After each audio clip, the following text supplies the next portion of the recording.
that pre-ad roll and all that stuff to allow people get situated and all that. No. It's for sales for that front, but it just gives more people time when they get the notification to get situated. Nah, that's stupid, and they're stupid. They should be here waiting for me at every moment in case I go live. They're dumb for not being here. Disloyal is what they are. Man, then I have a lot of disloyal people. Yeah, I know. I was going to talk to you about your audience and how disloyal they are. They immediately started hopping on the butt pill train. Yeah, I know. Well, now they're going to get started on it again because all of my loyal audience that's here from the get-go just heard you mention it. Oh, great. They've been mentioning it like the last 2 days anyway. Well, I mean, it's important. Don't you know? It's very important. Always. Everything's very important. Well, no, not everything is very important. You're right. All right. So, welcome everyone to the Sleepy Podcast. The Sleepy Cast. Sleepy Cast. You know, I came up with an idea for a podcast a while ago. What? I actually have this. I like to learn things. I like to absorb information, and I like to, have opinions. But I'm trying to get the opinions away from it. But what do you mean? You gotta always have opinions. But the idea is to create an element of discussion, where we talk about things we think we know, and then have an expert come in and talk, explain more in depth of what that is and tell us whether we were right or wrong. So it's just guessing and, Well, not really. It's like being the average human, like talking about economics and different economic systems. And then having an economist come in and be like, well, that's not exactly how capitalism works, or that's not exactly like whatever other economic systems are out there work, because, I really only know of one economic system. I mean, there's technically socialist is kind of economics, but, a bunch of different things like that. But I've been spitballing and trying to figure out how to do a podcast and things like that for a while. But a lot of interesting topics. I've talked about different things about what I think I know on stream and how I perceive things. But the whole point is to create a discussion for people to be like, you know what? Maybe I don't know things, and it helps to realize that I don't have to always be right, It reminds me of an idea for a show I had, a real banger. You want to hear about the real banger idea? I'm ready for the banger idea. It's called Head to Head, okay? All right, so it's head to head. My head, you head to head. We head to head. Head. It's our heads, and we're head to head. 1, 2, head to head. And it's your head, my head. We are head to head. And that's the show. Break skateboard. No, nothing about breaking a skateboard. It's head to head. Everyone's favorite show. Head to head. It's his head. It's my head. We're head to head. Head. Head to head. It's my show. Right? Yeah. Do they actually bang their heads against each other? No, why would they do that? It's head to head. You had my head to head, we head to head. You wish you had head, and I have head. You had my head, we had head to head. Now I'm starting to think it's a 69 situation. No, that wouldn't put head to head. Head to head, it's head time. Head to head. Head to head and head to head. Coming to Apple Podcasts real soon. Yeah, that honestly sounds pretty good, right? Yeah. Pretty great. Pretty good. Right? Pretty good. Really fleshed out idea you got there. Yeah. What else do you need? It's head to head. It's head to head. My head, you head to head. And then you do that. You do a head to head for like 45 minutes, and then you package it up, you send it off. People listen to it. Head to head. You get you head, and my head to head. You head. Head to head. And then you do head to head. And it's like debates. Yeah. Head-to-head debates. Head-to-head. I mean, I'd happily hop on that show and debate you. Well, this is it right now. Let's debate. What are we debating? You're pro butt pills. I'm of taking them orally. All right, go. Give me your arguments. All right, my argument is I've been taking pills orally longer than you have, and therefore So you're trying to mix it up.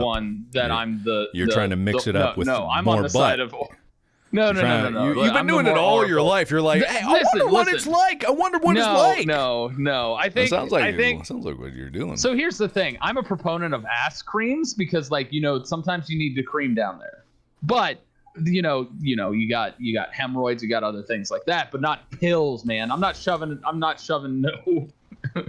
So what I'm hearing is that Capsule Tyler up my Scheid anus. shoves a funnel inside of his own butthole Oh and my God, pours no. heavy whipping cream deep within to cleanse. It's like a cleanse. I've heard of this. I live in California. I've heard of this. It's called the cream cleanse. It's pretty good for you. Creams you out real good. I've heard of it. Could you imagine if actually, because most people when they do a cleanse, they drink like a whole bunch of greens and liquids and all kinds of stuff like that, and it's like a liquid cleanse. It flushes out their system. Can you imagine if you did that in reverse? Like actually had like we all know about the sun tanning assholes, right? We all know, yeah. Yeah, just getting your anus in the sun. Well, what if they started doing handstand funneling, and basically they do handstands and they just pour that cleanse down there? Who's to say they don't? Maybe it's like a pressure washer. That could happen. It could happen. Beat the peristalsis to get it all the way through. I think if you were gonna do that, you might as well go from the mouth. See, I don't care how much you advocate for shoving things up your butt. I'm really just gonna be an in the mouth kind of guy, probably till the day I die. So, to each your own. I don't judge you, right? But personally, I'm an in the mouth kind of guy. I mean, from absorptive properties, getting stuff directly into that region is important. Which region? Sometimes that works. Which region? Suppository region. The butthole. That's why suppositories actually exist. It has to do with absorption. Did I actually ever explain why the whole butt pill thing started? Yes. Okay, good. We talked about the medicine that you have that has ass in its name. I don't have it yet. I will have it. I will have it when it comes out. It's a new drug that got approved, and I will be asking my doctor for it. But it's actually called Astaris. I found out it's called Astaris. It's apparently better. It actually makes me think of like the stars. Well, it has stars. Has star in the name. Yeah, It's got a if you look at the logo, they emphasize that, Because I was looking up why drug names are all so random and weird, and it literally just comes down to there's so many drugs out there, and they're all just trying to not sound like any other drug that has a horrible history. That's literally it, because there's a lot of drugs that have horrible history out there, and so many of them have to get this like unique name with a unique angle to it and unique pronunciation.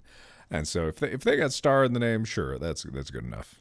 Good enough. I also think because knowing a decent amount because of my parents being pharmacists growing up, that because drugs just get reworked like a tiny bit, and they just create a new name for patent reasons and other things like that. And this is the U.S. with the dog eat dog drug. Oh my God, what is happening in the stream?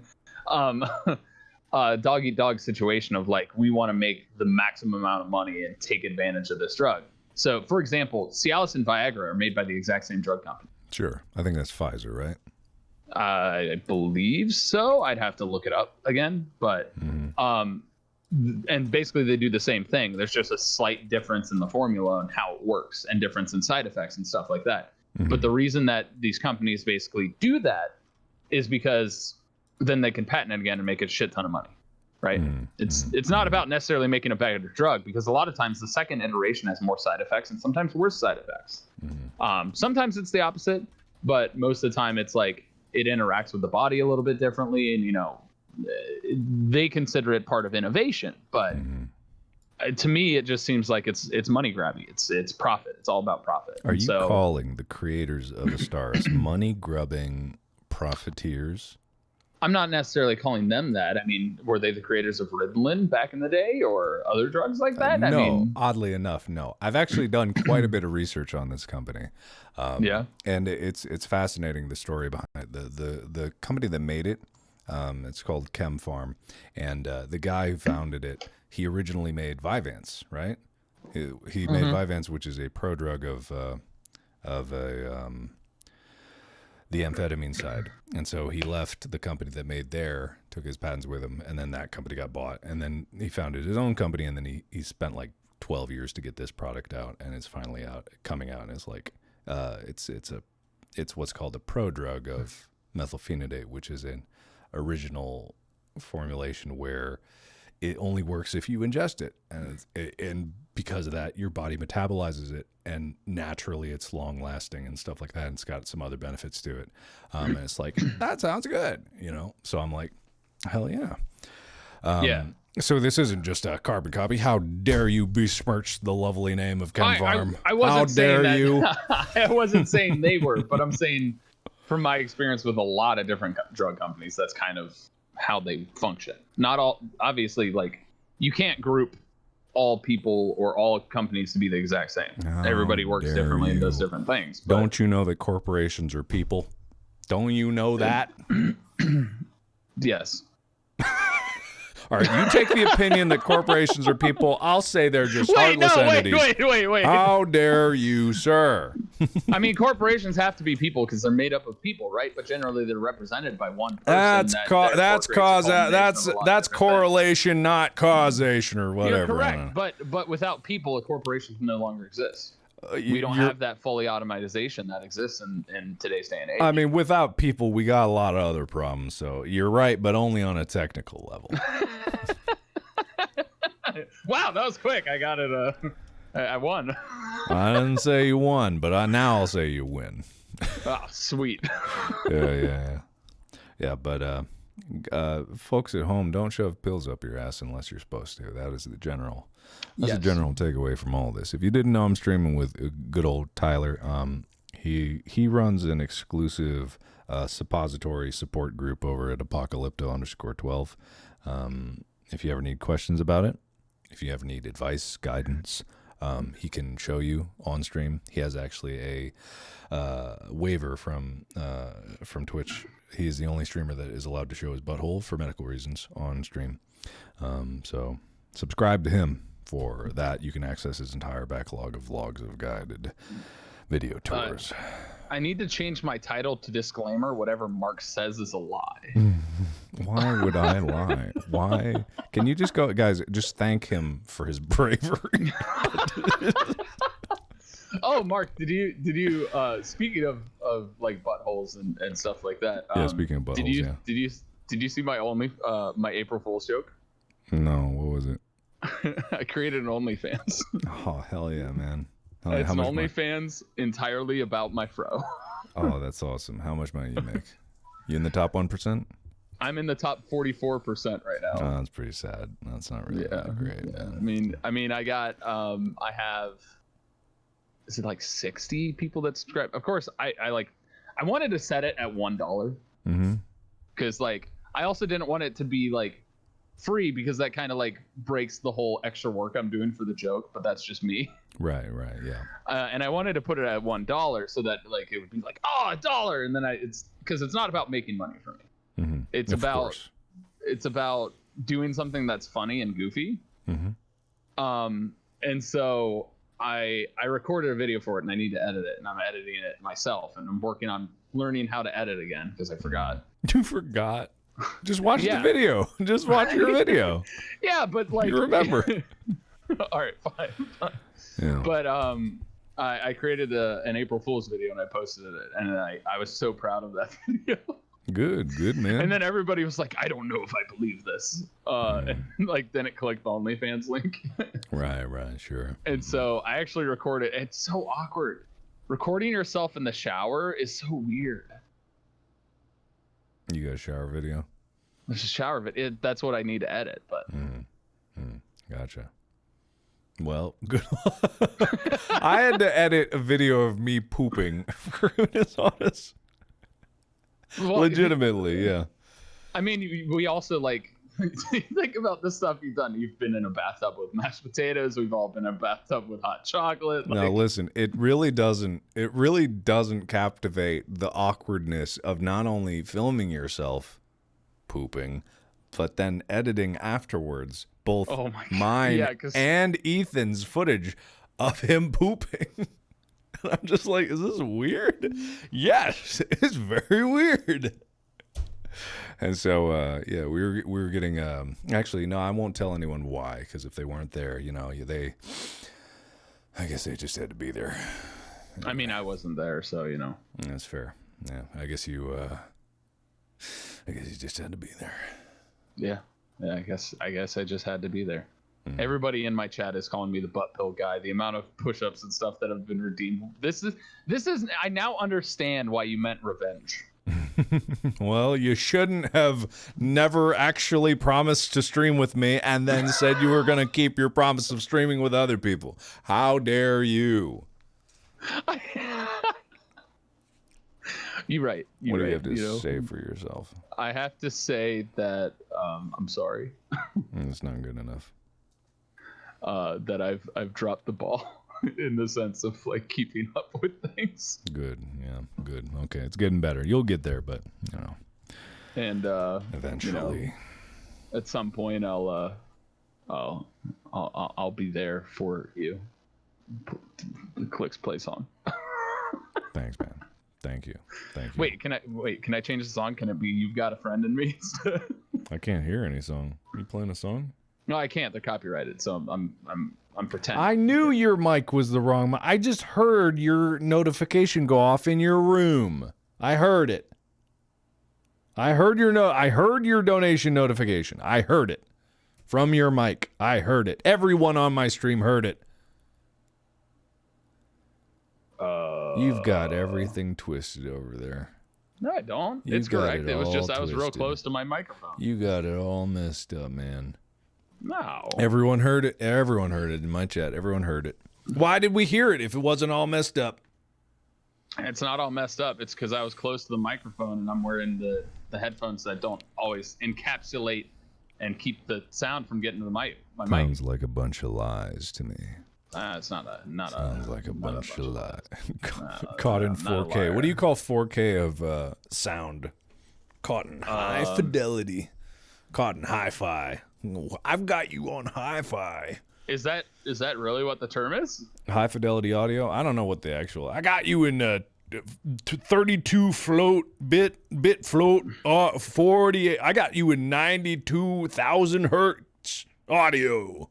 I got you 48,000 hertz. 48 kilohertz.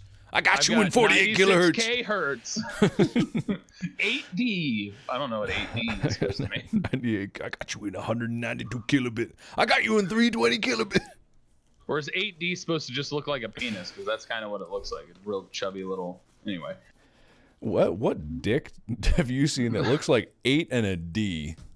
I never said I saw a dick like that, but it's like a real it's like the very, very small. You know Wade's fascination with the pancake dick? That's what it makes me think of. I got you caught in surround sound. I got you caught in 5.1. You got. Oh, 8D is multi-directional audio. I'm being corrected because I'm I got you caught in binaural. 8 octaves. That's a lot of octaves. 8 octaves. Who needs 8? Who needs 8 octaves? Musicians. Oh, well, who needs musicians? Our tour did. Yeah, that's true. Yeah. That's fair. Didn't you hear it? Musicians are the new rave, man. It's a new fad. The new what? I don't know. Fad? Fad? I thought you just said the new fa. I'm like, is that a new term that I haven't kept up with?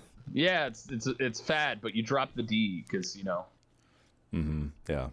You got to be new and hip for the kids. Absolutely for the kids. Absolutely.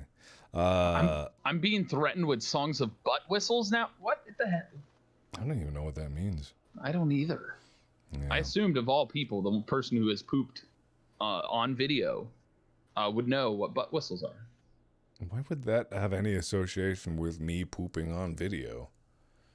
Besides, there's no evidence that I've pooped on video. It's all deleted. You know what I mean? It's all gone. Right. Never happened. Exist. Doesn't Never exist. Happened. Never happened.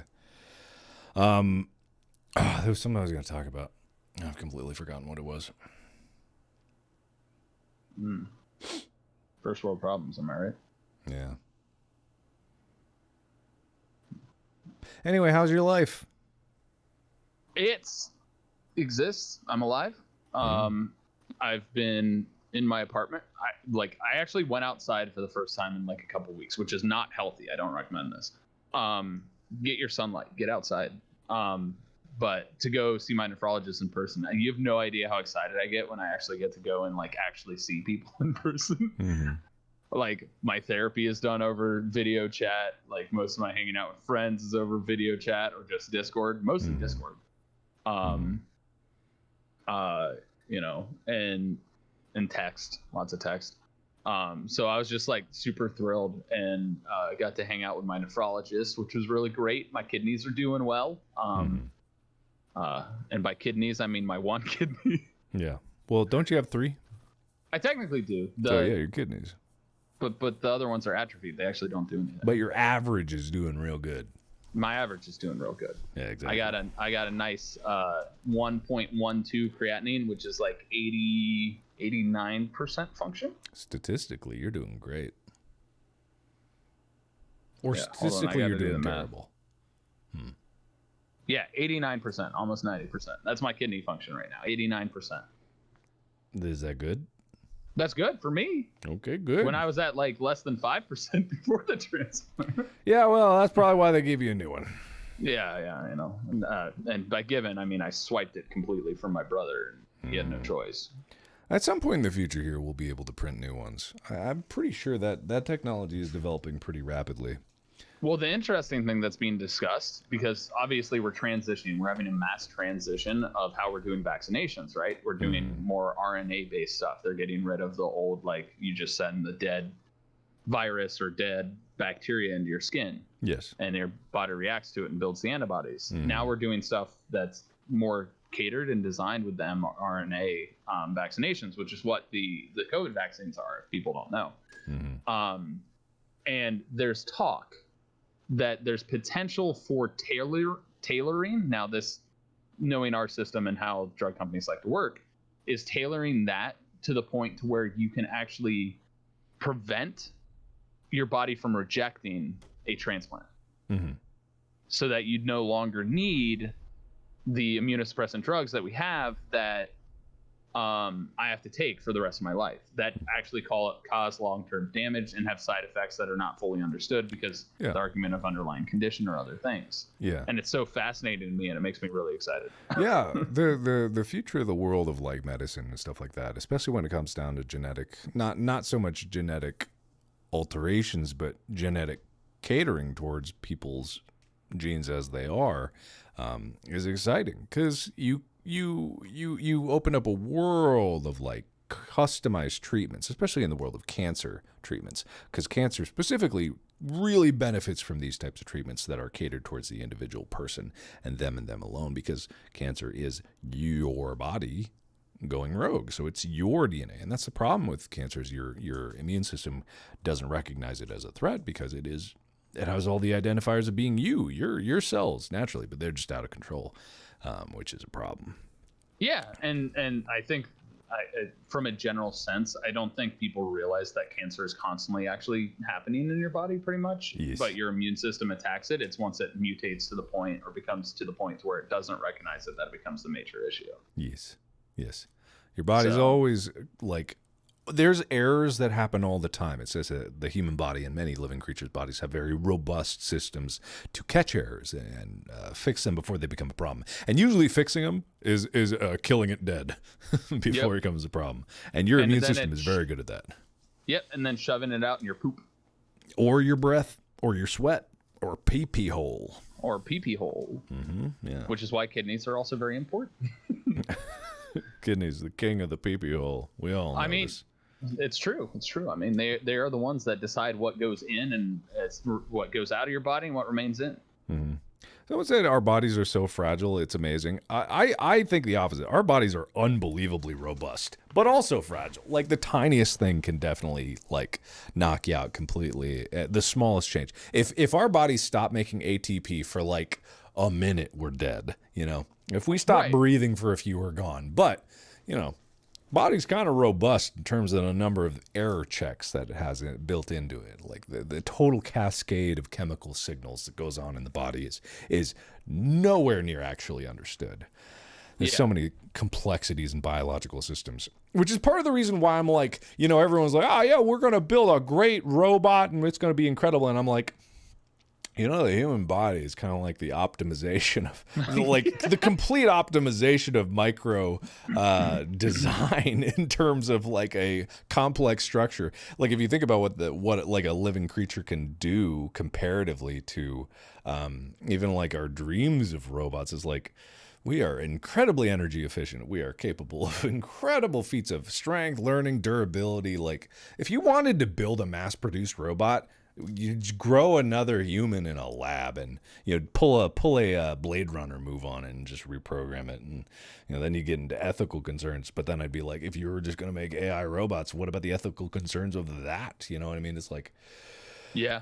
I mean, or the ethical concerns of even just like uploading somebody's brain into YouTube or space. Have you seen into a YouTube specifically? That's my plan after a certain time. You know, I can't be making videos all the time. Uploaded into your channel. Upload me, yeah.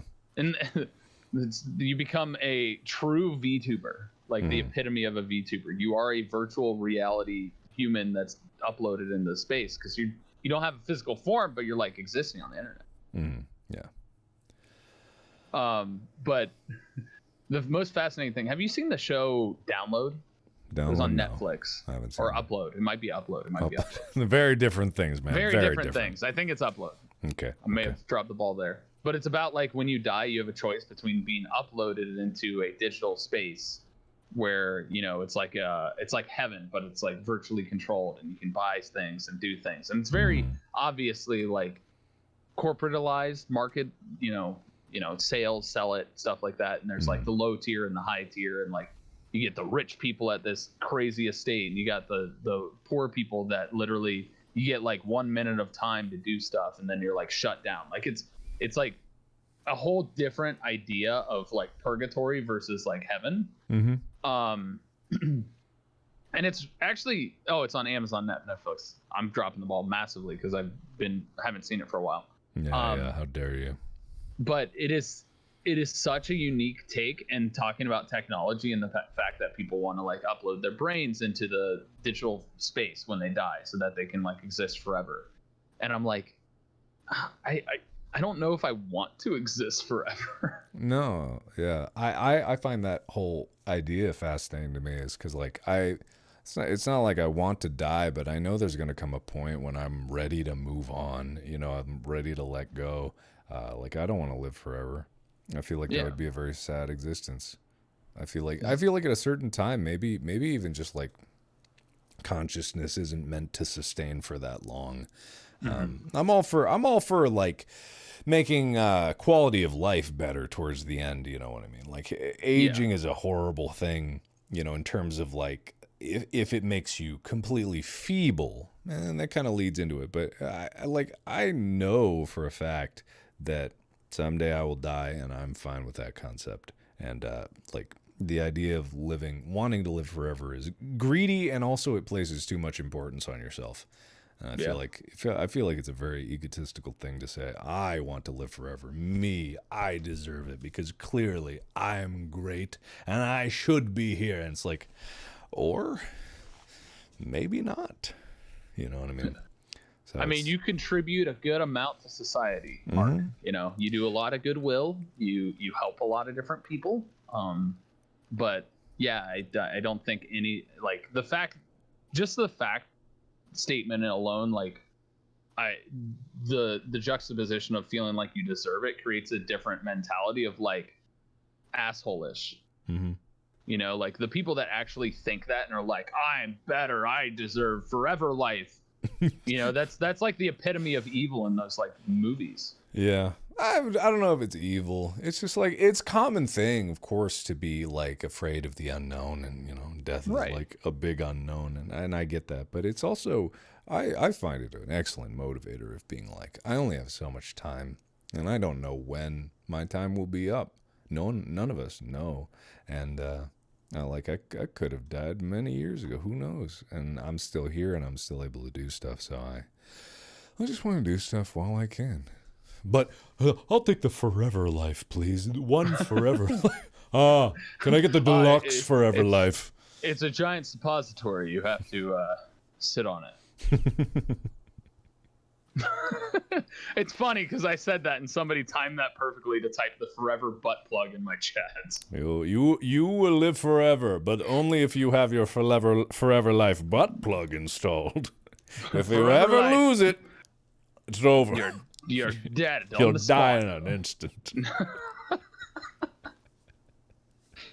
We just wrote a movie right there. Yeah. Oh, what kind of movie? I never said it had to be not X-rated. That could be a bad X-rated movie, but yeah, exactly. You plugged in human. Very funny. Got to keep plugged in. Yeah. Oh yeah. What happens if you got to poop? What do you do? What do you do, man? Out your mouth.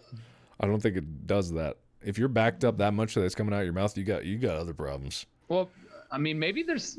I'm not any expert in the sense. Maybe there's like a. Well, who would be the expert in anal retention? It would be the butt pill man. I can see you. I have your stream pulled up. I see you shaking your head. The discomfort that comes from this conversation where you allude to things like that. Hey, you started the whole butt plug of life. You started that. No, that was chat. I just reiterated it to you. Well, you said it. I didn't need to know it. You patented the butt plug of life. Get that product out there. Make it real. Back to that. Maybe there's butt plugs with holes in it, so it can still come out. And it's not a good seal. You're just gonna walk around with holes in your butt plug? Well, what kind of quality of life is that? Hole, like you could have like a switch. No, you got a butt flap butt plug? Is that what you're talking about? It's like a cork on a bottle. Is that what you're talking? It's horrible. Totally. I am uncomfortable. Just kidding. I'm sure everyone watching right now is uncomfortable. No, I'm not uncomfortable. And my chat is tougher than that. They can sustain discussions such as this. Oh, you're trying to say my chat's not tough? Yeah, they're kind of wimpy babies. I'm calling them out right now. How would they have to prove that they're tough then? What do we need? What we got? We got to present some sort of challenge here. Listen, I'm just saying my chat is, even if we take the proportions out of it, I have more viewers right now. Per like the statistical reduced amount there, my chat, they're tough as nails, can take any punishment, can withstand any force that you put upon them. Your chat, just wimpy babies like paper blown in the winds. A single gust from my mighty thighs could crumble them like dust. So what I heard right there is you played the proportion card. The numbers card. No, I didn't play the numbers card. You were ratioing me. No. It's not about ratio. I'm saying like, okay, so I have more viewers, but if you like multiplied your viewers in terms of the amount of toughness they have, it still wouldn't match up. Per capita toughness in my chat is so much higher than yours. So you're saying my chat isn't the 300 Spartans? Exactly. They're not. Wow. Yeah. Wow. Somebody in my chat's like, I'm in both, so ape strong together. Have you been following any? Strong. Have you been following any of the GME stuff? I have not. No financial advice, by the way. Big disclaimer enough, and we're going to talk about. If you haven't been following like the GME stock situation, it is a fascinating entire. Has it gone back up? I mean, well. It just depends. So in like January, it went up to like 400 something, and then it went down to like 50, and then it went up to like 200, and then 300, and then back down to 200, and now it's like at something. Oh. It's like 160 something. It actually popped back up, but yeah, it's at It's like at 170, but it was at 164 when we at 3:00 today, and now it's at like 170 again. Oh yeah. No, and it's fascinating considering that the stock was like at $2 last year. And like I'm not telling anyone to go buy stuff. Like it's not what this is about. This is not talking about. It's just like the fascination of the situation. It is a fascinating situation because the amount of like there are people that are writing books on subreddits about GME, why it's doing this. People that are starting to learn about there's a movie about it. There's probably going to be several movies about it. The story is not over yet because apparently, and I'm not saying financial advice about this, but apparently the squeeze has not squoze. This whole thing is apparently not over yet, and it will. It's a figurative financial stalemate between big corporations that are trying to play it going down and doubling down on it versus the individual investors that are holding it to make them lose money. Yeah. Oh, GME, for those who don't know, it's GameStop.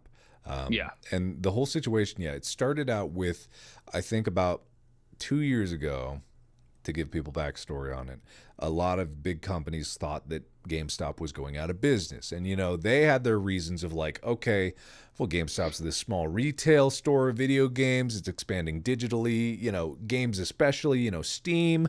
Oh, yeah, retail GameStop, they're probably going out of business. And then when COVID hit and all the quarantines, they like tripled down. They were like, oh, yeah, this is going out of business. And it became like all of the hedge funds you would whisper to each other and be like, hey, dude, you got to get in on this GameStop action and shorting it because this thing's going to go out of business. We can make a lot of money if you just short it. It's like free money. It's free money.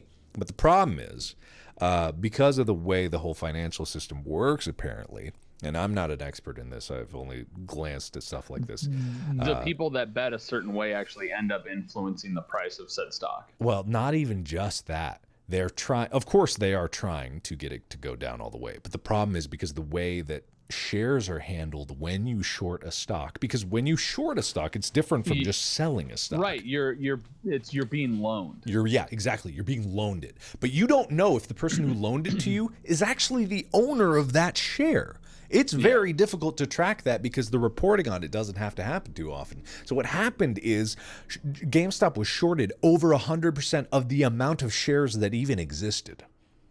And so when that happens, you get people that start to buy the company, and then suddenly those people who were short start to lose money. They get margin called, or the people that were lending out the shares is like, hey, can I get those shares back? I want to sell them. This thing's going up, baby. And then suddenly they can't get it back because the person that they lent it to another person who lent it to another person. And then no one knows where the actual share is.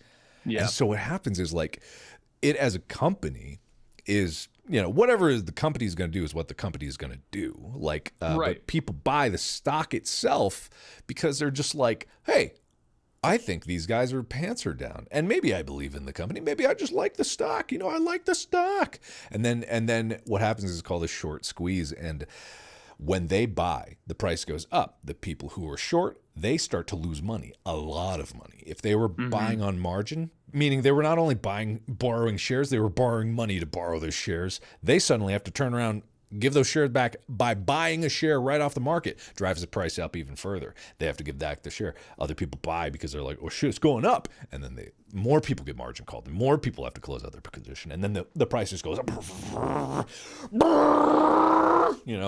And then shady shit happened back in January where all these hedge funds started being like, hey, whoa, okay, guys, you just stop. You are not allowed to buy anymore, GameStop. No. And like they screwed over a lot of people, and suddenly got. But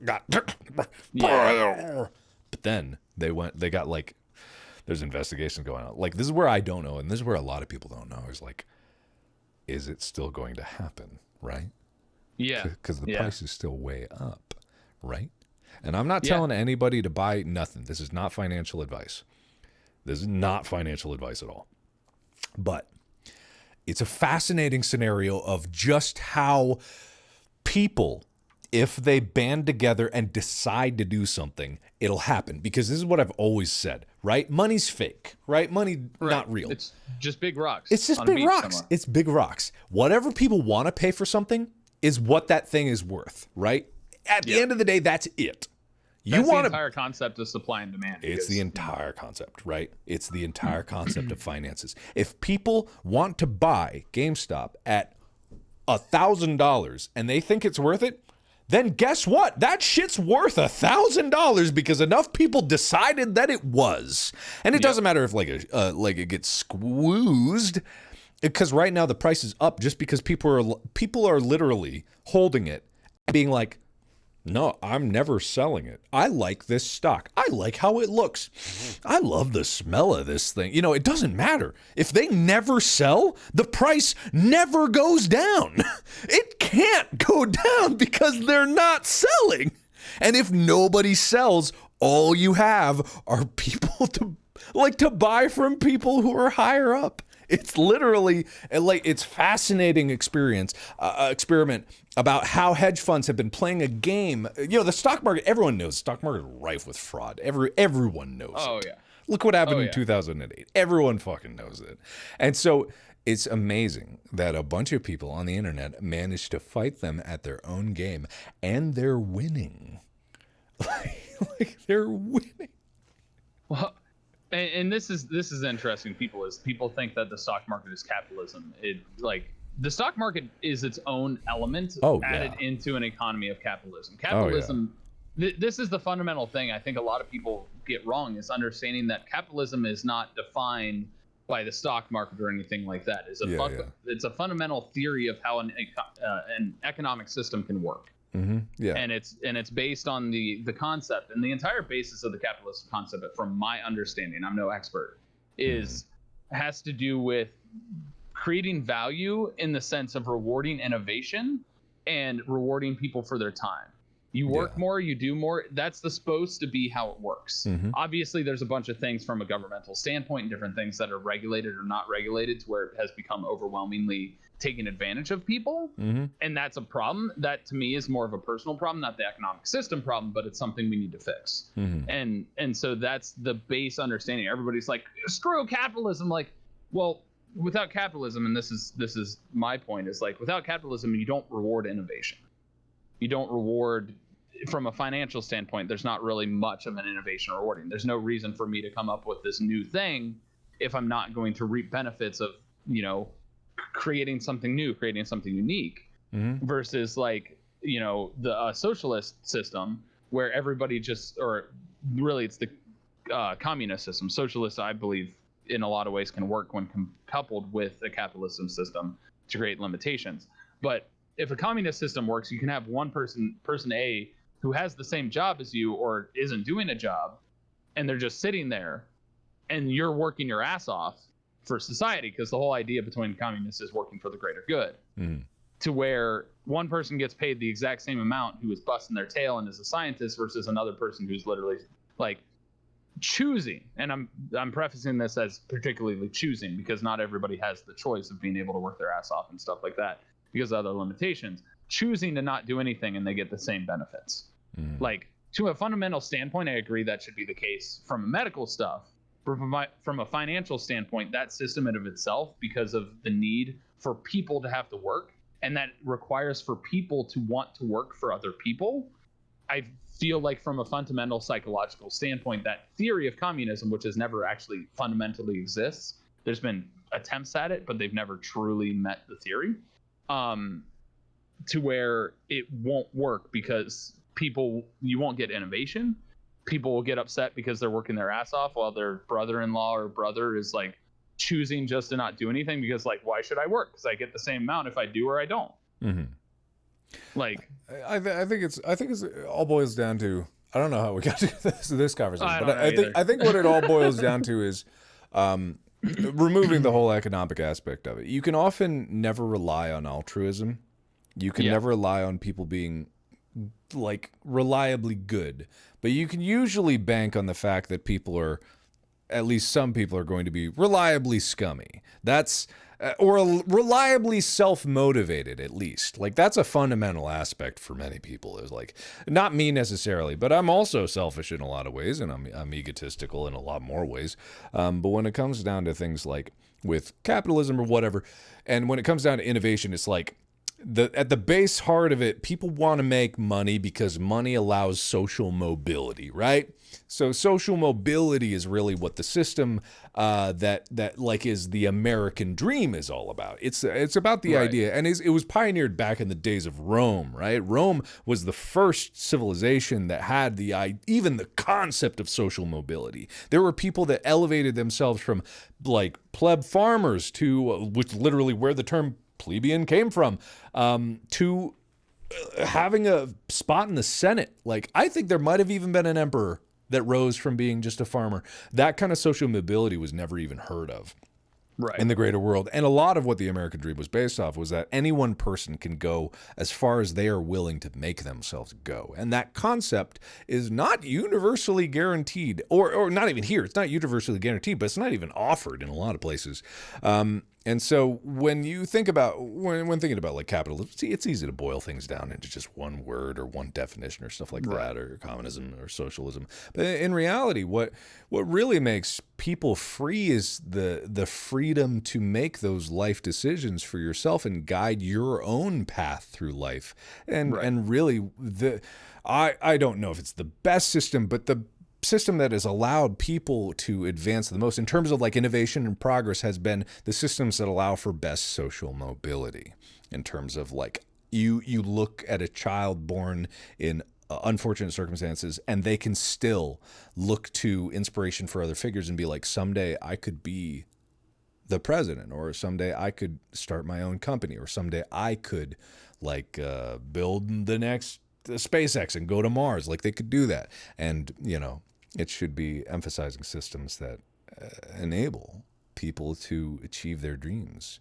And I believe there's ways where we can make that more accessible, because obviously we have a lot of different things that limit that. The fact that like school systems are based on property tax and all kinds of stuff like that limits a lot of different things. But you know, like creating the idea, and the whole point of it is, like you said, is creating an avenue for people to be able to have social mobility and to, you know, work towards and get to the dreams that they want to be financially stable. Should be, you know, from my standpoint, everybody should have health insurance. Like, things that are essential for life should be taken care of. But when you get into like, you know, everybody should be able to learn and work towards and get to a point of where they can achieve things and achieve, like, who's to say somebody can't become the next great doctor that innovates something? Like, you know, it should be one of those things that if you put your mind to it and you really dedicate to it, you should be able to get there.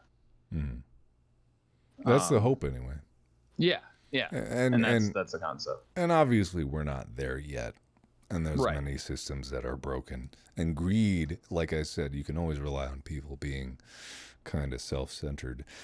Well, and I think that's kind of taught when we talk about the dog-eat-dog world, when really the world isn't dog-eat-dog. It's and besides that, even dog-eat-dog is a false fact in and of itself, because dogs are pack animals. They help each other, just like wolves.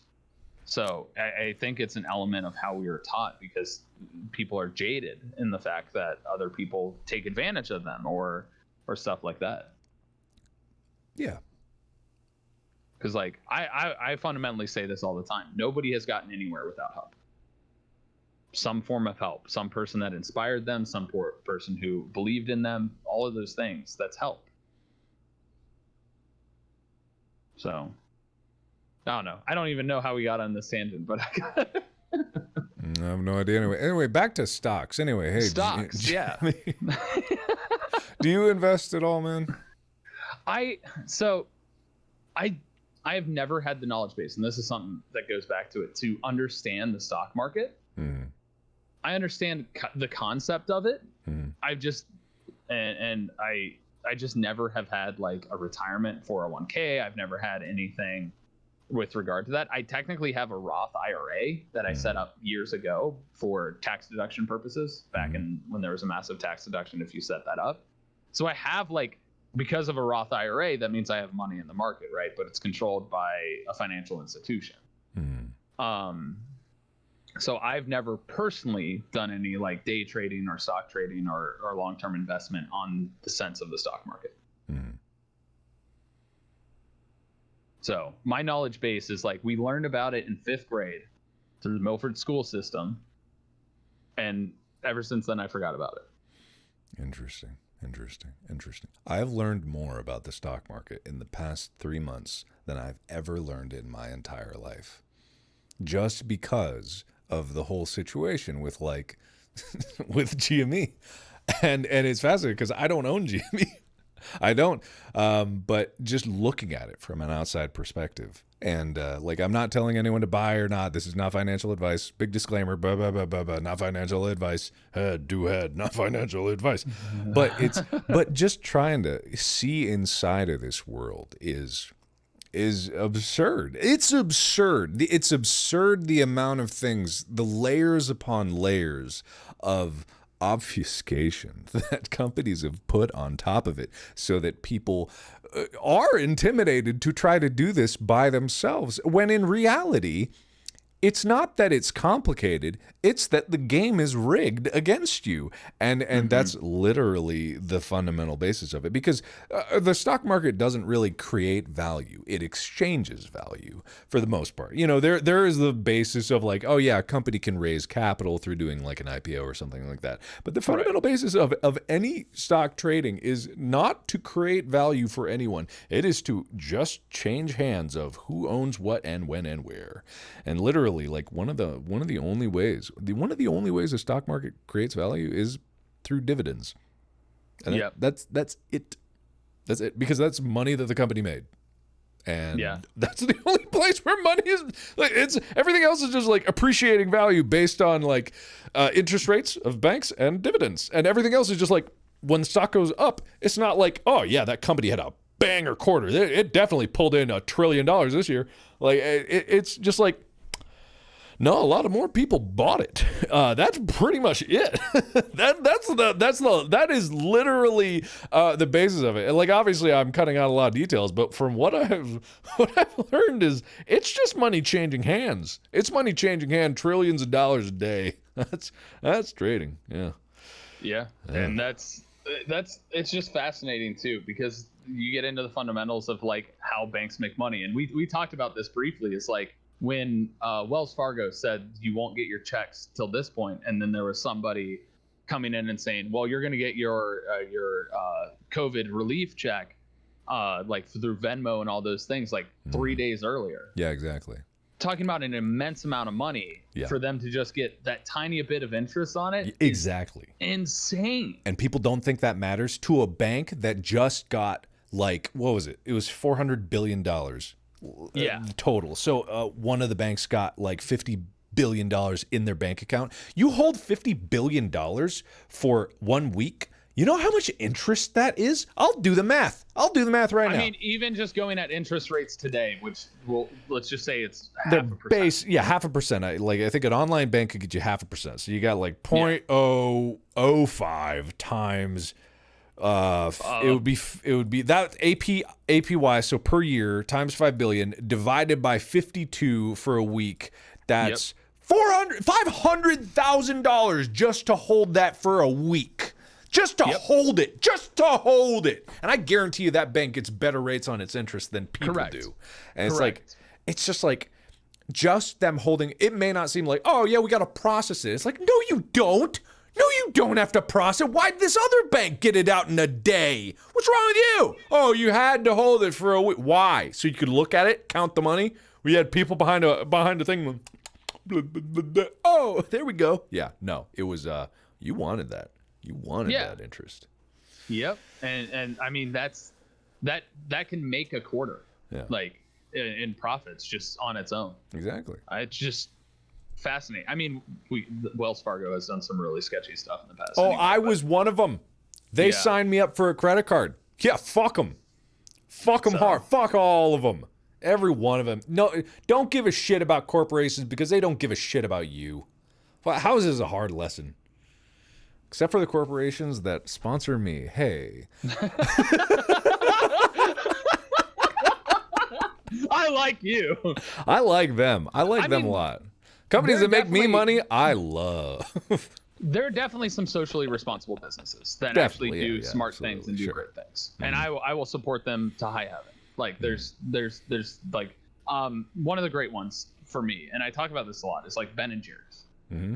Ben and Jerry's is a very socially aware stuff, and the stuff that they do is great. I personally don't like their product just because taste preferences, but from a business standpoint, like they hire convicts. They try and support them. They hire other people that aren't otherwise getting a job to make ice cream, to do the different stuff at the store, to do different things like that, to help enable people to lift their lives and lift their roles. And they're very socially aware in how they take care of all of that stuff. And so for me, like, from a business standpoint, I admire the hell out of their moral and ethical code and the stuff that they do to be socially aware and socially responsible and help people, and do things like that. So, like, I personally don't like Ben & Jerry's flavors, and I've talked to you about this before, because, like, have you? I haven't heard this. I can be real uppity about ice cream, because you can be uppity about a lot of things, though. It's true, but to me, it's just like the product doesn't equate to the price point that they're necessarily at, and I think there's room for that, and that just is like their formula for making the ice cream. It just doesn't, my flavor buds and tastes and stuff like that. Like, there's stuff that I like of their ice cream. I know, like, Americone Dream is a lot of people's favorites. I'm not a big fan of Americone Dream. Wow. But fish food is pretty good. I think I've had fish food. I think that's pretty good. Yeah. And they have some other flavors that are good. It's just, like, generally from my own economic standpoint, like, if I'm going to get a nice ice cream, I go to Grater's. Well, I don't have the option to go to Grater's, but yes, I would take Grater's, absolutely. I mean, they're at Ralph's. Yeah, so not the same. Well, besides, I'm not eating ice cream these days anyway. That's true. I'm trying to lose weight, friend. Me too, but I'm back at 215 again. So I've been dropping. I've been doing. I guess disclaimer. Apparently we're moving into diets. Diets, exercise. This is not dietitian advice nor financial advice. No. God, we are not experts in these fields. God, if I was allowed to give financial advice, I would ruin a lot of people. Or I'd not, because I'm a genius at it, or whatever. I don't know. Like nah, I'm not gonna get into it. Anyway, I've been doing like intermittent fasting recently. Very strict. I've tried that and it doesn't work for me. It doesn't work? Are you eating too much in your window? What's your window? My window is like an hour. You did one meal a day and you still managed to gain weight? Yes, I've been doing one meal a day and I've been gaining weight. I'm not, like, eating an exorbitant amount of calories. I'm just not getting the exercise. The problem is I'm not burning the calories. Well, it doesn't matter if you're eating less calories than you would. How much are you eating? It's usually just like a meal. Like, sometimes it's like a couple peanut butter and jelly sandwiches. Okay, well, all right. One of those is like 600 calories, so a couple. Yeah, so I mean, to me it's like a small amount, but I mean, I also come from high school. I was playing water polo and was eating like 3,000 calories a day, or even more than that. Like, I think at one point I was eating like 6,000 a day. Mm-hmm. Yeah, and maintaining weight. I wouldn't do one meal a day just because, like, an hour. I feel like I usually do 6 hours is good. I do a meal at the beginning of it, a meal at the end of it, and it's nice. I've started to get used to it. Mm-hmm. But yeah, I just love eating. I love food, yeah, I do man. too. Food is such a fundamental human experience. Food is incredible. I love food. I just love food. I love eating.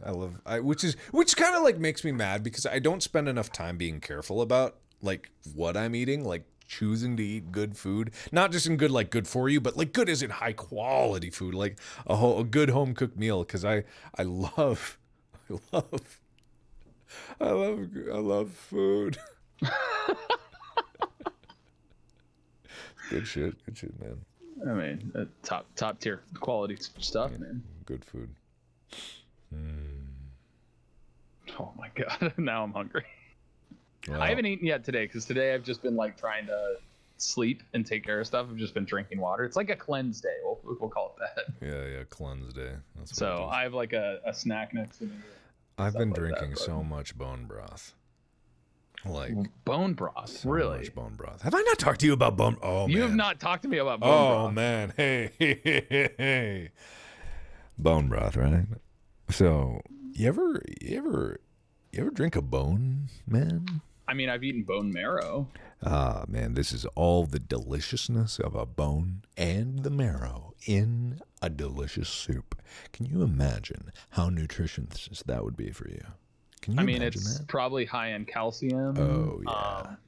Collagen. Collagen, Oh, which, yeah. I mean, Oh, yeah. my collagen's garbage, so don't drink my bone broth. Oh, yeah. You're going to be grelling, my dude. You're going to be grelling, my dude. You're going to be grelling. You ever get grelling? I've never gotten... You ever grell? You ever get grelling? You ever grell? I mean, gotta I've be grilled grelling, man. stuff before. No, not grill. You're going to be grelling. You're going to be grelling, my friend. Grelling. You're going to be grelling. Is that like gelling? No, kind of like gelling, you know? You're going to be grelling with gelling like a felon. Anyway, so bone broth.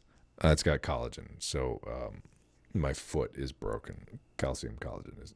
I figure if I'm going to drink a bone, it should help my bone heal. And I'm getting to the point where I can walk on it pretty well. So I was going to ask you about that. Yeah, it's getting there. Well, I better get there sooner. I'm leaving in a week. So like if I can't walk in the airport, then it's going to kind of be a problem. So hoping that's okay. I've flown on a plane right after knee surgery, so... Well, what's your special? It's not about flying. It's about what I'm flying to do, which is film something. So I imagine I'm walking around and running. Yeah, you probably need to walk. I'm probably going to need to walk. Yeah, maybe. Yeah. But Anyway. you're the next Tom Cruise, man. Break your ankle, keep the... He didn't film when it was broken. He took 2 months off. 3 months. I don't know what it was. What do you mean? He was still filming that scene when it broke. Yes, technically, and then he stopped. So I'm hoping that I don't have to stop anything. Yeah. Fingers crossed. Fingers crossed. You know, if we were in Ohio, I could give you my old bone stem. Old what? I have a bone stem. Bone stem? Yeah, there's a device. Look up if you Google what a bone stem is. It's a bone stimulator. It's bone growth, bone healing stimulator. Uses ultrasound technology to stimulate bone growth and bone healing. I actually had that and got that when I was in college when I tore all of the tissue in my foot, and they thought, because I also did some minor bone damage. For those of you that don't know, that was a weird incident where they thought I tore my Lis Frank ligament, and luckily didn't. Basically you just strap this strap around it, and it's got a little ultrasound head, and you place that where like the issue is, and it stimulates like your whatever the things are that create bone growth. I'm trying to remember what the cells are. Osteoplasts? Yeah, osteoplasts. Why didn't anybody tell me about this? I don't know if they've ever proven that. How long were you keeping this a secret from me? I mean, I had this back in like 2008, Mark. So they must have developed the technology further. Possibly, yeah. If I put ultrasounds in my bone broth, will they exist inside me? You can't drink ultrasounds. That's not how that works. If I eat the bone stimulator, it'll heal me from the inside. Yes. That's not how it works. Yes, absolutely. That's how it works. Finally. No. I have the solution to my foot. but I have one. Thank you, my friend. All right. I will be eating all of I will break into maternity wards, and I'll be like, you don't need to let your baby... I'll just eat all the ultrasound machines. And I will be very strong. Yeah, bone stimulators exist. What is a bone growth stimulator? That's what a bone stimulator is. Apparently, it shoots ultrasounds, and it makes your bones go big. Yep. Sounds cool. Yeah, sounds pretty cool. Sounds pretty cool, right? Yep, and I have one because they were like, you can keep it. Great, man. That's good. Congratulations. Thanks. I just was surprised they didn't get one for you with a broken foot and all. Yeah. No, I'm not going to eat the babies. I'm going to eat the baby watchers, the baby lookers, the things that look at babies, the thing that watches the babies, the baby observer. That's what I'm going to eat. How did we get there? We were talking about eating ultrasounds. I looked at chat and they said I was going to eat the babies. I'm like, no, I'm going to eat the thing that watches the babies. Yep. All right. You know, you eat those baby watchers, I guess. I'm going to. Anyway, what were we talking about? I don't know.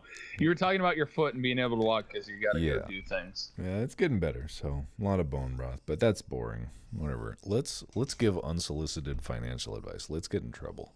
You want to get in trouble? Sure. All right. Also, I'm being told that you can't even spell my name right anymore. It's been that long. Yeah. I'm no longer Tyler. I'm Tylee. No, it's not that I can't. It's that I don't care. Oh, The big difference. There's a lot of things. I just got a text from somebody being like, by the way, this is the thing. Yeah. But what's the first thing you're gonna do after quarantine's lifted? Well, after I get my second dose of vaccine, which is coming soon, I'm going to go back. I'm actually going to take a trip in May to go help my dad with some stuff. Okay, that's good. So I'm actually going to do all the precautions and all of that stuff safely and go visit him because it's been well over a year. And I mean, obviously this all happened like literally less than a year after my mom passed. So, you know, he's been home alone for a long time. And I obviously I want to get out. I want to see my dad. I want to be able to do that stuff, but that's first on my agenda. Hopefully get out and create and do different stuff. But once I get the second vaccine, I'm more comfortable flying and doing different things. I mean, I'm planning on trying to travel a lot and visit all the people that I haven't been able to see. My uncle's he also had a crazy intestinal blockage issue. And so he had emergency surgery a couple months ago. My brother broke his back. He's fine, by the way. But he paraglides and the wind caught his sail and threw him on top of a building and then threw him off the building and he landed flat on his back. Jesus Christ.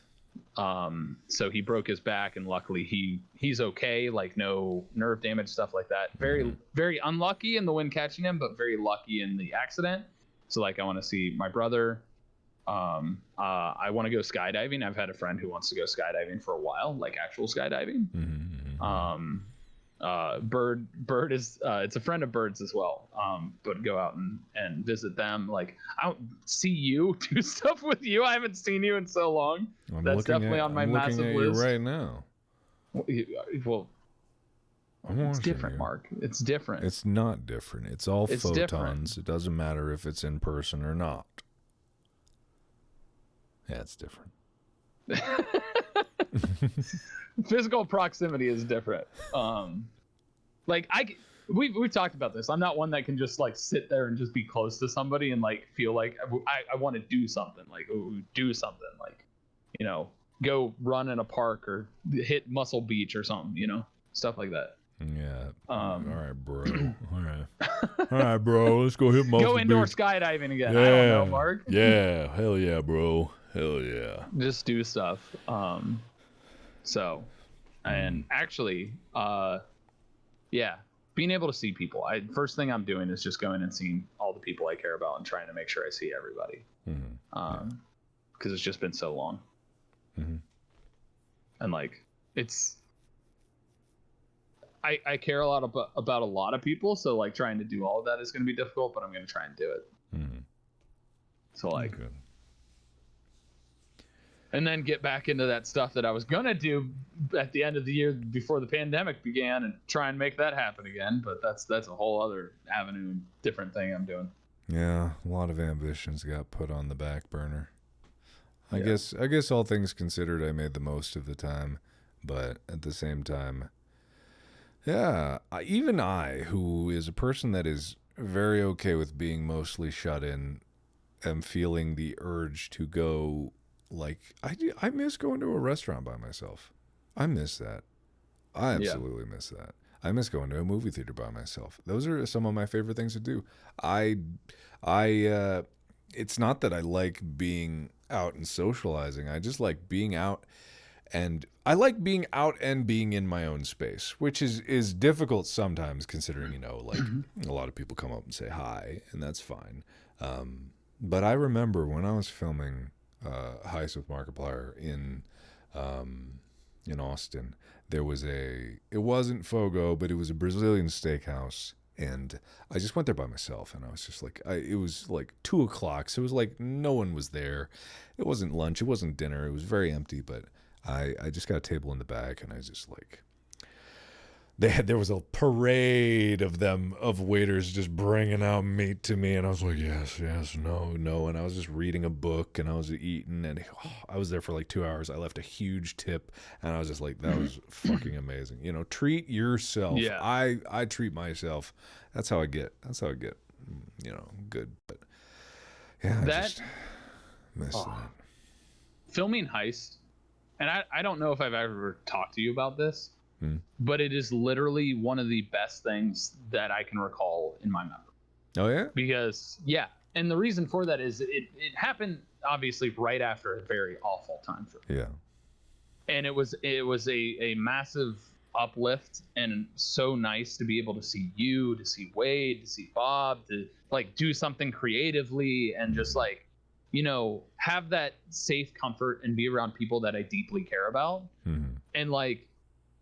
And it was very relaxed, and it just like took me away from a very, very difficult thing for me to handle that is still to this day tough for me to like really deal with in some cases, because like especially during this pandemic, like the one person that I used to talk to was my mom about everything. And so being able to go from that to being around you and Wade in particular that night, where it was just me, you, and Wade, where we just kind of like sat down and had lunch, was like deeply, deeply meaningful to me, and deeply moving, and deeply something I will take with me for the rest of my life. And it was like the epitome of things I always talk about, that like, no matter what happens in life, there's still good things. And so that moment in Heist just holds a really deep rooted like comfort for me. From that just filming. Like, I don't necessarily go back and watch it all the time, which if those watching haven't watched it, what the hell's wrong with you? Because it's great. But that in and of itself was just a very, very comforting moment for me, coming out of a very difficult situation that was going on for a significant amount of time, as she was going through the process of passing. And then getting to that point to where I was in Houston and was able to just sit with you and Wade and talk about and get your insights, because like you and Wade have both lost a parent. You guys like understood a lot of different things and the difficulties and the struggles that exist with that loss. And so it created a really comforting place for me, in the sense that I immediately didn't feel alone. That's great. I'm glad that you like them. And you know what, when I think of that lunch, in addition to like being able to share that moment, is I remember very distinctly that I was in my head, I was like, don't say Dead Parent Club. Don't say this is the Dead Parent Club. Because I was literally like, hey, we all have. Just like, nah, it's not the right thing to say. Don't say it. But I really wanted to say it. I really wanted to say welcome to the Dead Parent Club, but I didn't say it. It's a very exclusive place, but no, I'm just like, I'm glad that you enjoyed that very much, and it was I do love that moment, and not being able to like go out and make things like that happen are it's tough. It's tough to be stuck in, and it's tough to like have all these things that I want to do on the back burner, and then I've been in so long that the things that I want to do that are going to make those things happen, like say writing, for example, writing is obscenely difficult, because it's like I like writing, it's fine, but I've been writing so long without seeing what I've written get made that it just makes me just like, yeah, so I'll get it eventually, but yeah, I'm glad that you enjoyed it. Well, the sequel will be happening. Yeah, I've been. We've talked about it a couple of times.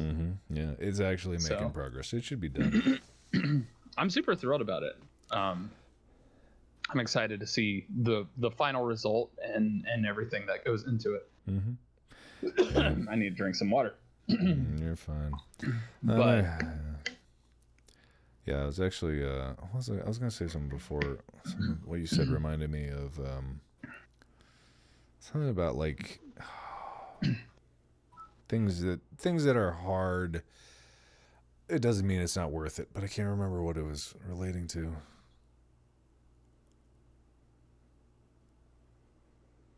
Whatever. It'll come to me, or it won't. Doesn't really matter. Yeah, I still remember talking to you before. You're like, by the way, you don't have to do this. You don't have to come. And I mean, my instinct and immediate response is like, no, I do. Yeah. I absolutely do. And to me, that was one of the better decisions of my life. And did I ever tell you that it was my mom that really was like on board and really like go gung ho about me coming out here to LA? I think you may have mentioned it. Yeah. And was basically because like, you know, I was like 50-50 about like whether it was that or if I should pursue something, continue trying to do my other stuff. Obviously I was more on board with coming out and like doing the stuff that we did. And the stuff that I'm doing now I'm very thankful for, but it was one of those things where the situation in that aspect was like, my mom said, and it's the same line, it's a very, very key for me in that sense, is like, if you don't do it, you'll think what if and regret it for the rest of your life. Even if it would have gone wrong, even if things didn't work out like they went, you know, differently, it's still one of those things that sticks with me, that like, it's the same reason why I've been so much better about actually pursuing the things that I'm interested in and giving it like a fair shake before like stopping.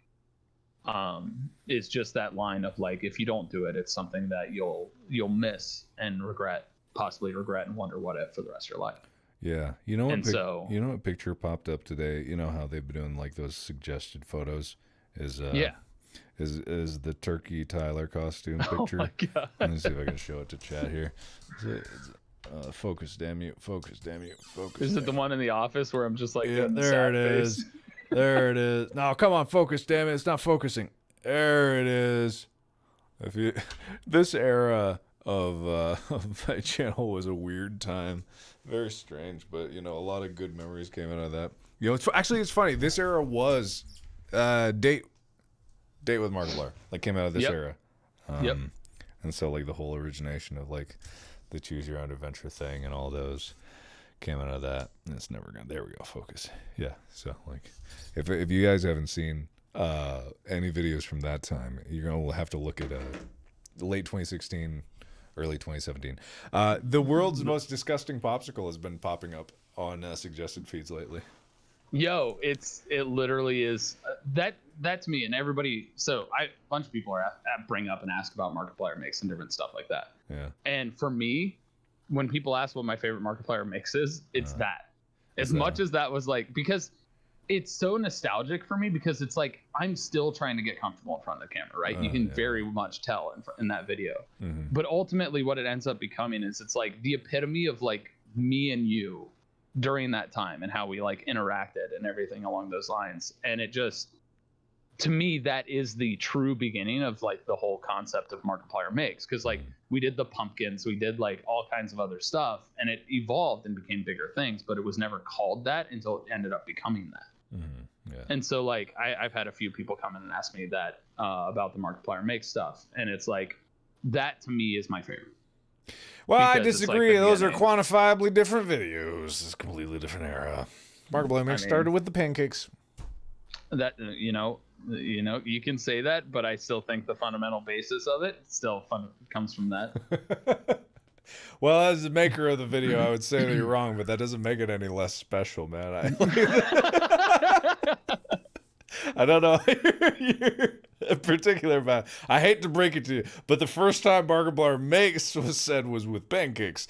However, the popsicle video is just in a category of its own, right?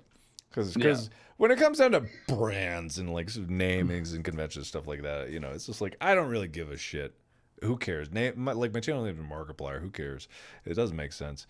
But those videos are special because they're not Markiplier makes. You know what I mean? They don't have to be that. They're not unique. A formula. Exactly. The pumpkin carving actually, like it's not like a unique thing in terms, but pumpkin carving in costumes was fun. It's just It's just fucking around with videos, you know what I mean? Nameless, categoryless videos. Yeah. I still remember the dry ice thing. We're halfway through. Maybe we should check to see if this is legal. Illegal? What was it? Wait, what was legal?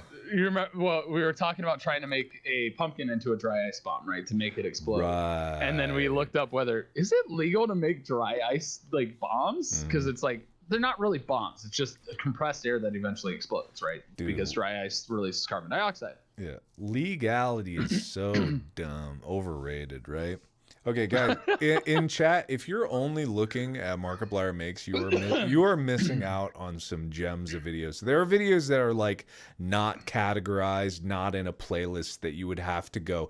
In fact, I challenge people right now to go through and find the videos that are uncategorized like that and just find them and put them in a playlist. Right? Yeah. I don't care. Go away. I have another task for people. Shut up. Go find the videos. Who are you people? Go away. Hey, wait. Wait. What? I'm waiting now. Tyler, hold on. Let me go get a razor. I'll be right back. As Tyler was talking to Wade just before that. No, I'm going to change your name here real quick. You're changing me to Wade in your title now. There you go, man. Good for you. Yeah. All right, cool. Leveled up in the world. I'm now 4 inches taller. Yeah, man. Someday may we all be so tall. Yeah. I gotta say, speaking of Wade, I think he looks good with his shaved head.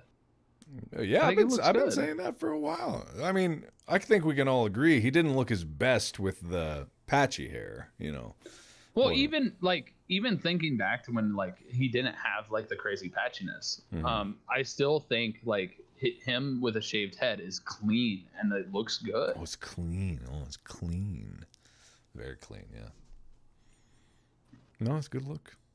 Why did this come up? Wade? Oh yeah, we were talking about Wade. Yeah. Oh, this is a number of things that come up all the time that I like. I'm actually the oldest of you. Bob, Wade, and myself. Yes, Wade is taller. Bob is slightly taller than Wade. Oh, did I ever tell you the story of like high school Wade and the stuff that I would do to prank Wade? Maybe. I don't know. Okay, so you know how we had that really long hallway from the pool all the way down to where like the art classrooms were in like the D hall? Yes, I think so. Okay, so Wade freshman year had that giant afro, right? And even like early sophomore year, I think he had it for a bit. But I would actually, because my brother played water polo, and so I'd go down there and he'd drive me like to and from school. And so Wade would be at his locker, and I could see him from all the way down that hallway.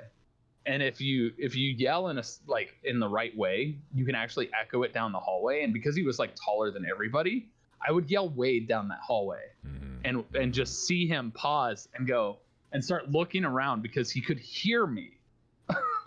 He could hear his name being said and could never figure out who it was.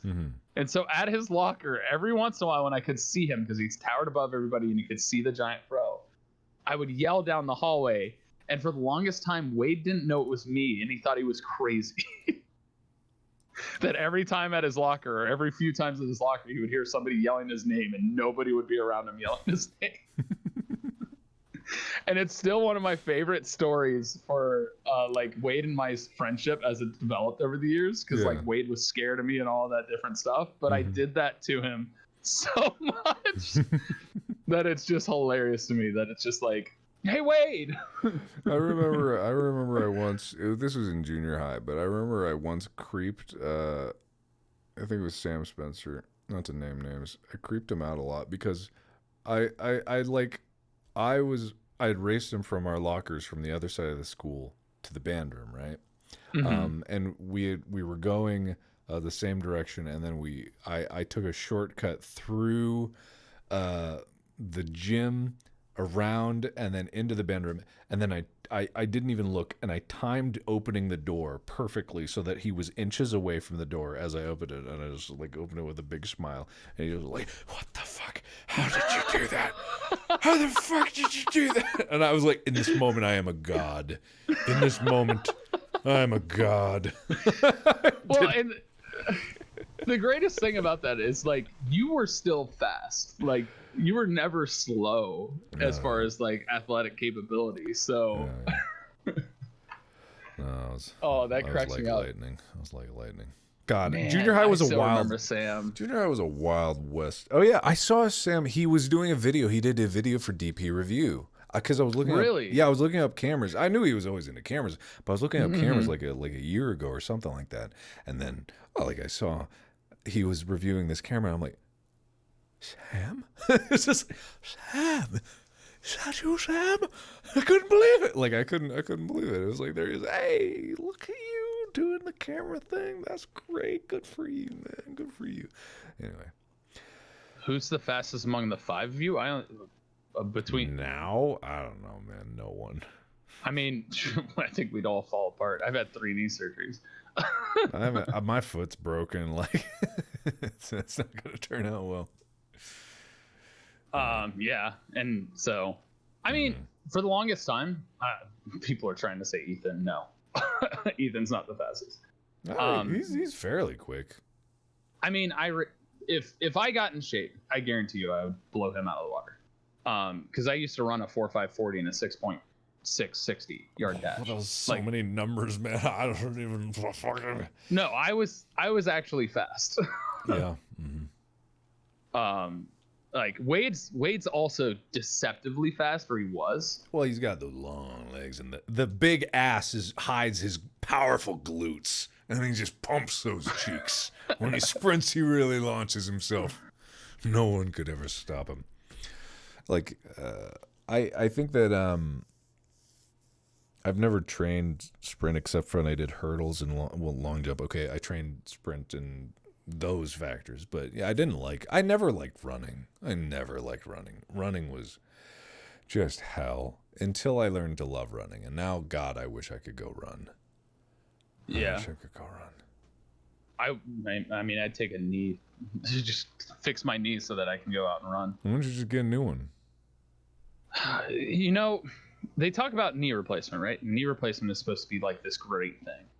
Well, my uncle's had knee replacement. He's had both of his knees replaced, and they actually limit you more after a knee replacement than you generally are before it.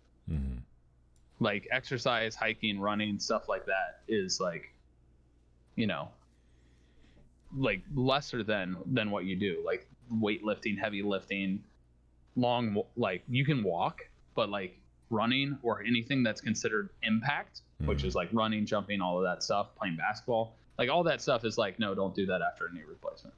Because like basically what they do is they drill into your femur and into your ulna and shove titanium in both sides and give you a bionic hinge.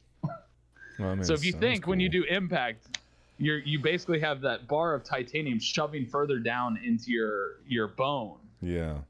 And you could see how that could be a problem. I'm always of the mind that replacing things now, I mean, technology that we have may seem good, but given that you're just taking out your knee and popping in a new one, like the tech that we have now is not going to be the kind of tech that we have in like 20, 30 years. So like, maybe if you need a knee now and you have no other chance because your knee just eroded to dust, sure. But like, just the whole concept of replacing things with just a big hunk of metal, because at the end of the day, that's all it is a big hunk of metal. Like, it just feels like maybe wait until, your choices expand just a little bit. Yeah. But what do I know?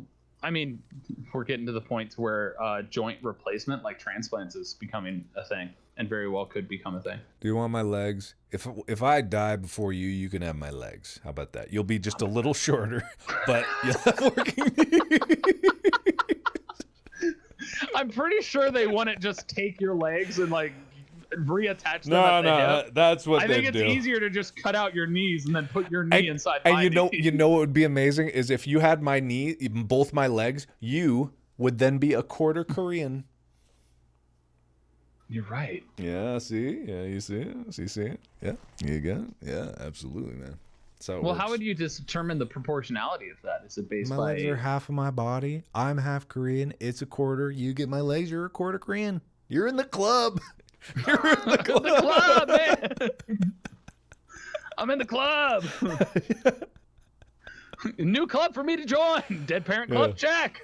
Well, it's not how things work. Okay, well, if you think about it, right? If you think about it, like, if your brain got put in my head and you took over my body, it would be your brain, but the rest of the body would be me, half German, half Korean, right? Yeah. Well, what part becomes you is you, and what part is me if I transfer over to you? I mean, the proportionality is based on genetics. So if you have cells of that genetic code, it would make sense that then, therefore, it would be transited. The real test is if I get in your head and I just start liking like mayonnaise more. That's something white people like, right? Just pure mayonnaise. Yes. Yes. Well, ranch is a huge thing. Mayonnaise but I don't like and ranch. Okay, you don't like ranch. Okay, but that's the test. I like mayo. Okay, on some stuff. Aha, I gotcha. I got you. Me. It's stereotypical Starbucks now. I'm getting white girl wasted. At Starbucks? You have a drinking problem. That's how it goes, right? If you're getting white girl wasted at Starbucks, I think you've got a few issues.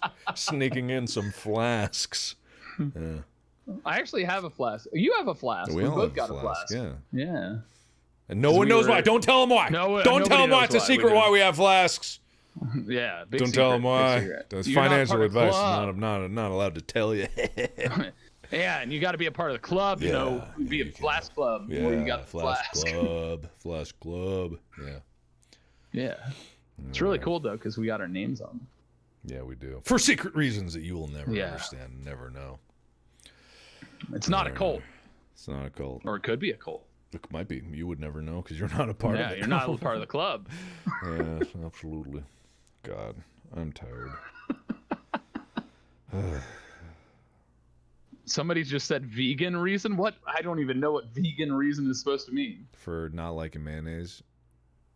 Oh. I'm assuming that's what that's related to. Maybe. There's vegan mayonnaise though. Not really mayonnaise, but that's the other thing. Like, why is it like why is it still called the thing that it's not when you're like it's a vegan hamburger? I'm like, well, then it's not a hamburger. You know, why can't it just be like its own name, its own thing? Well, then they have to market a new name and like eat the new Glorgensklurger, and I'm like, I don't know if I want to eat a Glorgensklurger. And it's like, no. That sounds interesting to me. I want to try out a Glorgensklurger. Soy in the shape of a patty. Then why not call it like a vegan hamburger? No, not a vegan hamburger, you fool. It doesn't have ham in it. It doesn't have ham, you fool. Kill this man. Oh, please.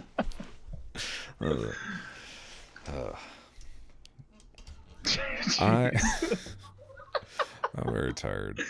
My range of topics, man. My main problem is like I just got up so early. I got like at 3 a.m. and I took my pill then, and it never lasts long enough. And then like I always lose motivation around the afternoon, and I get tired, and then I get hungry, and then a lot of things. Yeah, you woke up before I went to sleep. Nice man. I was tossing and turning all night. I was at that point where I kind of like gave up trying to like sleep, and then was just like, I'm gonna stand up and walk around while I, try and just observe what's going on outside, which was nothing. Yeah. And then eventually I got to a point to where I just went back to my bed and laid down at like 8 a.m. Or actually it was like 7, and then fell asleep, and then met up with somebody at 11, and then went back to sleep. Yeah. People are asking what pill I take. I have ADHD, so I take the suppository, those ass pills, man. Yeah, no, not yet. But I actually am looking forward to when. Then, in all seriousness, the ass pills are supposedly better. So I'm like, and I've been taking, because I take Adderall. Like I've been taking Adderall for so long that like its effectiveness has worn off, and I don't want to increase the dosage because I don't want to be taking that much Adderall. You know what I mean, on a daily basis. I don't know what the health of that is. So when the new medication Astaris comes out. I'm definitely going to get that because it supposedly lasts longer and is not as punch you in the face with amphetamines. You know what I mean? Yeah. Okay, there. We've talked about this a million times, Chad. I'm not going to explain it. Don't ask about the ass pills. If you want to know about the ass pills, you got to go over to twitch.tv/apocalypto_12 for the resident expert on Twitch. He is government mandated required to show his butthole on stream at least 3 times an hour, on the hour, every hour. And this is a sacrifice that he makes for the benefit of everyone. So please ask him all of your butthole-related questions. The only way you're allowed to get those butthole-related questions in is if you subscribe to OnlyFans. I will answer your butthole-related questions if you subscribe to my OnlyFans. Yeah, something like that. But only hair butthole-related questions. Yeah. Well, I think actually I'm going to go because I got 30 minutes left to get some food, and then I'm going to crash to bed, and then I'm going to... Sounds good, my man. Are you going to keep streaming or what? I'm probably going to keep streaming. I'm going to see if some people are around to play some Outriders. Have you tried out Outriders? I was watching you play, but it didn't really seem like something I was doing. Wade and I, we might play some COD Zombies tomorrow, so if you're around, I'm sure there would be another spot. Depends on the time, because I already made plans to play some Monster Hunter Rise with another friend of mine, because that requires setting up my console stuff, and that's kind of a pain in my ass to do. Okay. But if it's earlier in the day, I could probably do it.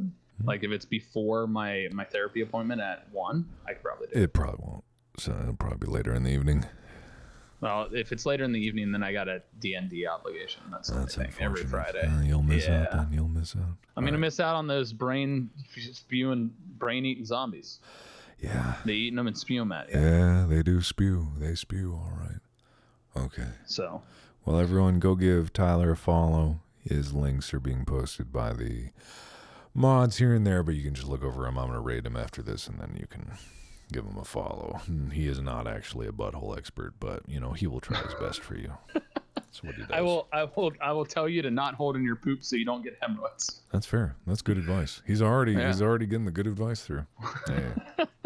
Good job there. All right, Mark, get your rest, dude, and hopefully it's not forever till we hang out again or just chat. I will have my revenge.